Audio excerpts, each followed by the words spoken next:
বিশ্বের সবচেয়ে গুরুত্বপূর্ণ সামুদ্রিক চোখ পয়েন্টগুলো কি কি? পানামা ক্যানেল এটি প্যাসিফিক ও আটলান্টিক সাগরকে যুক্ত করেছে।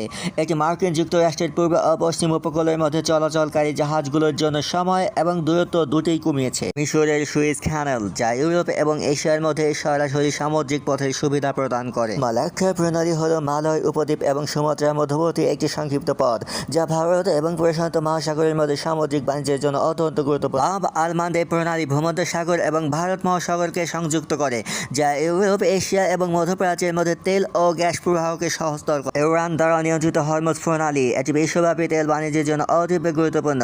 বিশ্বে পারস্য উপসাগরীয় তেল পরিবহনের জন্য এটি প্রধান সমুদ্র পথ। ড্যানিশ প্রণালী ইউরোপে রাশিয়ান তেল সরবরাহে সাহায্য করে। জিব্রাল্টার প্রণালী মেডিটেরিয়ান এবং আটলান্টিক মহাসাগরকে যুক্ত করেছে, যা বিশ্ব বাণিজ্যের দুয়ার খুলে দেয়। টার্কি প্রণালী ইউরোপকে এশিয়া থেকে আলাদা করে এবং কৃষ্ণ সাগর ও ভূমধ্য সাগরের মধ্যে জাহাজ চলাচলকে সুবিধা দেয়।